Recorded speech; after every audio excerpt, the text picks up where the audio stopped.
Hi there.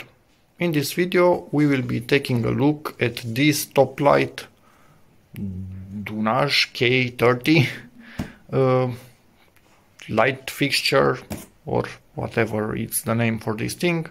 32 centimeters in diameter, 6 centimeter height. In theory, more than 30,000 hours lifespan of this, and that's quite a lot even for LED, honestly. 18 watts consumption, 620 lumens, 4000 K light color.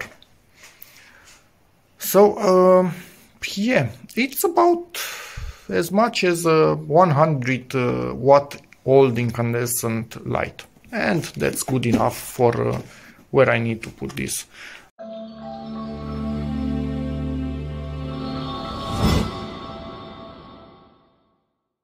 Honestly, it's that light that it's like having nothing in the box, which might not be a bad thing overall, because yeah, LED lights tend to be quite simple inside. So I'm going to get this opened up, see what I have in here, and go from there. Nothing, or we actually have something in the box. We do have something in the box. This to attach it to the ceiling. I have drywall in the ceiling in that area, so this will not work. I will use my own fixtures. This shows us how to connect stuff. Well, I think honestly this is quite self-explanatory. It's telling you to to put the fuse in off position, break the contact, which is quite good. Open this thing up, make the connection, including ground. We do not have ground. None of the lights in this house have ground. Then put everything back, turn on the switch, the fuse, and yeah, same for the round ones. It seems for the round ones, actually, you rotate them to get them apart. So that's the difference between square and round. We have round variant, so it needs to be rotated. Ooh, and this is light. Man, this is a feather, honestly. Rotation, and get it out. Okay. And man, this is funny, honestly. I've seen lots of light fixtures using this type of lenses.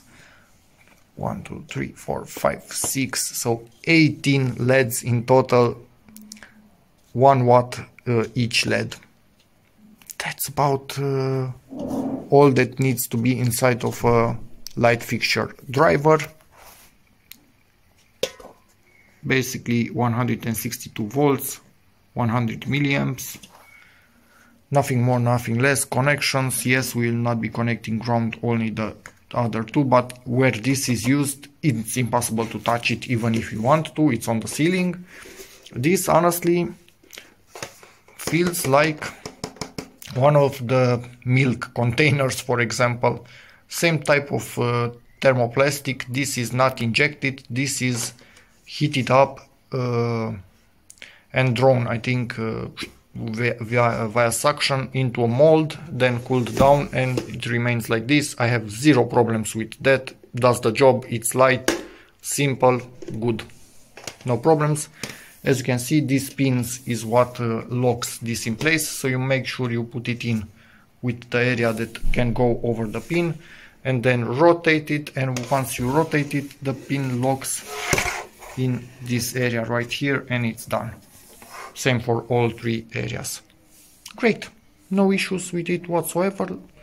Let's go and attach it to the ceiling and hope I never need to do anything to it for at least 10 to 20 years. That would be great in my opinion. Before installing this, I realized that this hole wasn't in the proper position for what I needed, so used a stepped drill bit to make a new hole, and I'm going to install this gasket right in there that will protect the wires from the sharp edges, which I did file down, but they are still a bit sharp. That's in place, and just noticed something.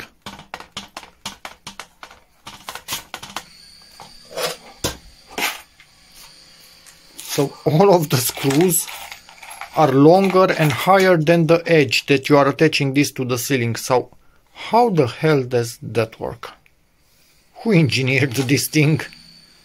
Luckily in drywall they should by themselves poke through it if I press on this thing, but what? Really? That low? So yeah, I don't have high hopes for this lasting too much if they with such a big oversight, honestly. Anyway, let's install it. Prepared everything to attach the light fixture. As you can see, I used some ferrules in here, some thermal protection on the wires, which I put in really deep in there in the protection in the ceiling. So everything should be okay. And yes, I don't have light at the moment, and I don't have the flash because my battery is way too low. Finally connected everything, so in theory all should be good to go. Next step, put the cover on, but I cannot film in this position, so be back when it's on. Basically you lift it and rotate it, and that's about it. It locks in place. Okay, initially looking good. Hopefully it also actually work, because I didn't test it before, which is kind of dumb.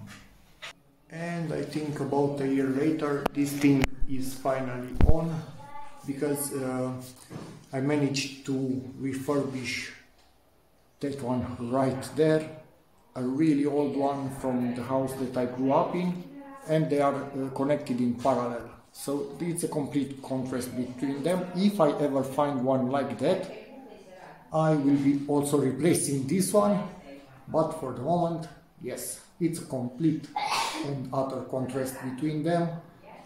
But yeah, I like it. So that's about it for this video. We'll see how long this thing lasts, so feel free to ask me in the comments. I will do my best to reply. And yeah, as always, see you in the next video. Bye.